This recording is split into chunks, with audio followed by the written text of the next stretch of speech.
All right, we're ready for our next technique of integration, and those are dealing with integrals that have our common trig functions in them. There are certain identities that come up in this section and in future sections so that we need to know and make sure that you remember from your past.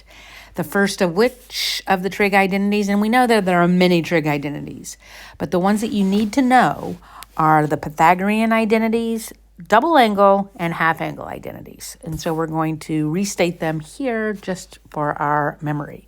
So the first one, which probably most people remember, is the sine squared x plus cosine squared x equals 1. That's our main Pythagorean identity. And we want to know the different forms that it takes on, right? So you could solve for sine squared, which is 1 minus cosine squared x, or you could have solved for cosine squared, which is 1 minus sine squared x. So those all come from the same, and you need to know all of its fabulous forms. Now, if I had taken the original Pythagorean identity that I have here, let's say sine squared x plus cosine squared x equals 1, and I divided everything through by cosine squared, let's see what we get. So our main identity gives us the other two Pythagorean identities. So sine squared over cosine squared is tangent squared. Cosine squared over cosine squared is 1, and 1 over cosine squared is secant squared. So that is the second of the Pythagorean identities. So let's call this our first, this our second, and we want to know its other forms. So I could solve for tangent squared. So tangent squared x equals secant squared x minus 1. Or I could, we've already solved for secant squared, or I could write this as tangent squared x minus, sorry, that's not the order I want to do it. I want to do it the other order. Secant squared x minus tangent squared x, so if I move the tangent squared x over, is 1. So these are the alternate forms of the second Pythagorean identity. Had I, again, started with our main one, sine squared x plus cosine squared x equals 1, and divided everything through by sine squared, let's see what we get if we do that. So sine squared over sine squared is 1. Cosine squared over sine squared is cotangent squared. And 1 over sine squared is cosecant squared. So that's our third Pythagorean identity. And we want to know its alternate forms, right? So I could solve for cotangent squared. So cotangent squared x equals cosecant squared x minus 1.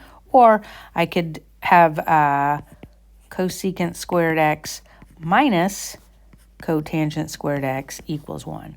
So those are the two forms of the third Pythagorean identity. But I'm going to go ahead and highlight the main forms. Oops. You can get to all of these from the sine squared x plus cosine squared x equals 1. It's our main identity, main Pythagorean identity, which probably most people know, and make sure that you relearn or remember or learn the other two and all of the forms that they can take on. Okay, so that comes up a lot in calculus in general. All right, the double angle that you need to know are just this for the sine and the cosine. So sine of 2x is also 2 sine x cosine x. So that's one you want to remember. And cosine of 2x actually has 3 forms. One form is cosine squared x minus sine squared x. That's what it's equal to. Or, and using our Pythagorean identity, you could replace sine squared with 1 minus cosine squared. So you really end up with 2 cosine squared x minus 1. Or you could replace cosine squared with 1 minus sine squared, and you get 1 minus 2 sine squared x.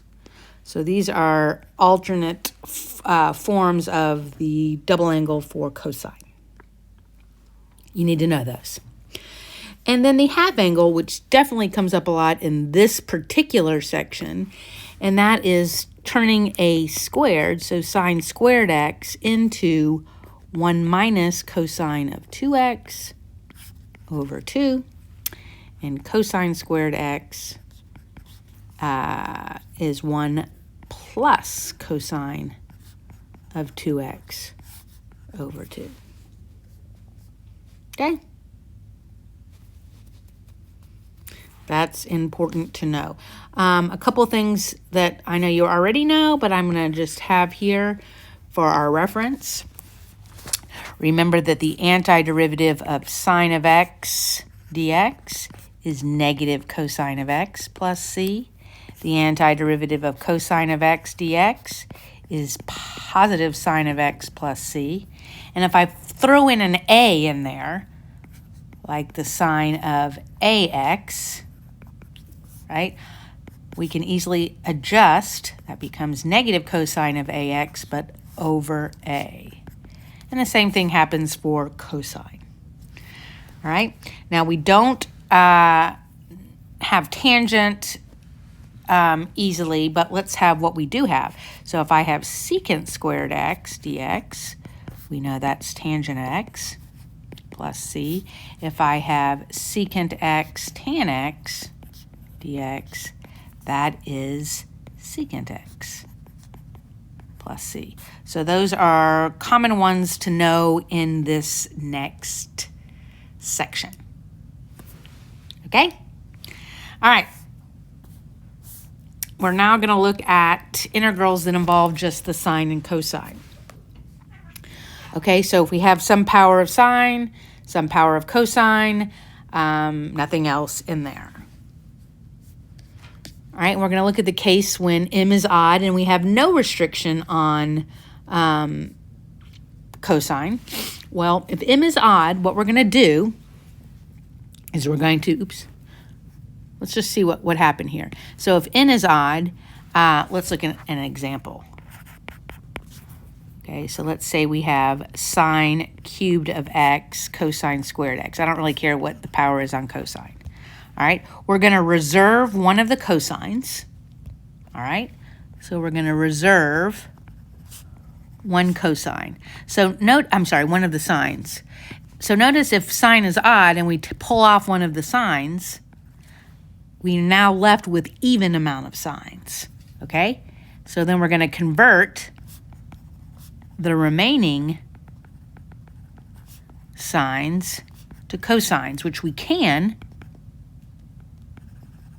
by the Pythagorean identity. And then we're going to do a u sub on cosine. Okay, that's going to be our process. Let's see it in action with this example. So I'm going to pull off one of the sines. So I'm left with sine squared x, cosine squared x. I'm going to write it over here, sine x dx, because that's going to be my du eventually.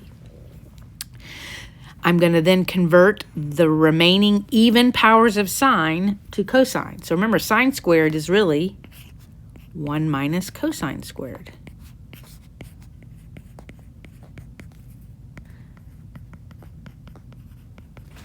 Okay? Now I'm going to do a u sub on the cosine. So if u is equal to cosine of x, then du is negative sine of x dx, which I basically have, except I'm missing a negative. But if I put in a little negative and I take it out, I'm good to go, right? So now I have the negative of 1 minus u squared times u squared du. Now let's keep going. This is now just going to be a nice power rule. So if I distribute that u squared and shove that negative back in, I really end up with u to the 4th minus 1 du. Take a minute to convince yourself of that. Oops, minus u squared. Now convince yourself of that. And we are free to finish using the power rule. u to the 5th over 5 minus u cubed over 3 plus c. And we always go back to our original variable. Unless, of course, this is a definite integral, then we would evaluate. But here we would have, what was our u?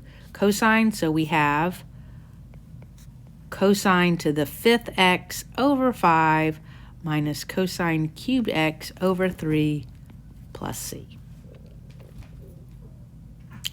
Easy enough. Okay, now we're going to do the same thing, same process if our cosine power is odd. We're going to, let's write it here.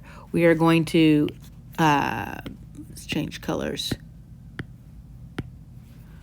If n is odd, that is the power on cosine is odd, we're going to reserve one cosine, which is going to leave behind an even power of cosine. And so we'll convert remaining cosines to sines using Pythagorean identity, which we can because it's an even power. And then we're going to do a u sub on sine. Okay? So let's look at an example here. Let's say we had, we'll just do sine of x cosine cubed of x dx. So we're going to pull off one of our cosines. So now we have sine x cosine squared x times cosine x dx. We pulled off one of them. We reserved one cosine. Convert the remaining cosines to sine using Pythagorean. So now we have sine x times 1 minus sine squared x. And then we have that cosine of x dx. Okay? Then we do a u sub on sine. So we let u be sine of x. Du is positive cosine of x dx, which I have here. So then this integral becomes u minus u cubed du. Now we just apply the power rule. U squared over 2 minus u to the 4th over 4 plus c. And we go back to our original variable, which was in terms of x, and our u was sine. So we should have sine squared x over 2 minus sine to the 4th x over 4 plus c. All right. So basically, we do the same thing, just depending on whether m is odd or n is odd, which one we reserve. Now, if both m and n are odd, then you choose either 1 or 2 above. It doesn't matter, right? Because it doesn't matter. You pull off one of the cosines, you're left with even cosines, you convert those to sines, you do u sub on sine. All right? Now, if they're both even, this is the one that's the most algebraically intensive. In this case, for example, you're going to convert to the half angle identities. So we can't do what we did before. So let's look at an example. Let's say we have sine squared x cosine squared x dx. Or another example is just sine squared x. Yeah, you have a 0 power on cosine. That's an even power, right? But let's look at this first one. So note that I can't do what I did above. If I pull off one cosine, I'm left with an odd cosine, which I can't convert using Pythagorean. Similarly, if I pull off one sine, I'm left with an odd power of sine, and I can't convert that to cosine. So the methods that we did above will not work here.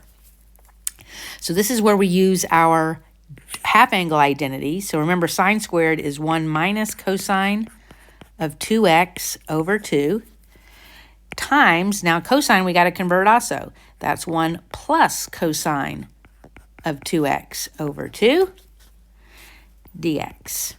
Now we got to do some algebra here, which can be gross, but we can do it. First of all, I'm going to pull off that 1/4, so we can just leave it out here from the get-go, and then let's FOIL these guys. So we should have 1 minus cosine 2x plus cosine 2x. So it went away. Minus cosine squared of 2x dx. Okay? Not bad. Except now we have a cosine squared in there again. So I need to convert that to a half angle because I don't have, I mean, this is still back into that case. So this becomes 1/4 times 1 minus, here, let me just split it up so that I can not deal with that anymore. So this is going to be 1 dx minus 1/4. Now this becomes 1 plus cosine of twice 2x, so 4x over 2 dx. Okay, now we're ready to do it. So that's just 1/4 x. I'm going to pull off this 2, so it's going to become an 8. So now I have minus 1/8. Let's just leave that 1/8 out there. 1 dx is just x, and then the antiderivative cosine of ax, remember, is positive sine of ax over a plus c. And that's how you do. That's a good place to stop.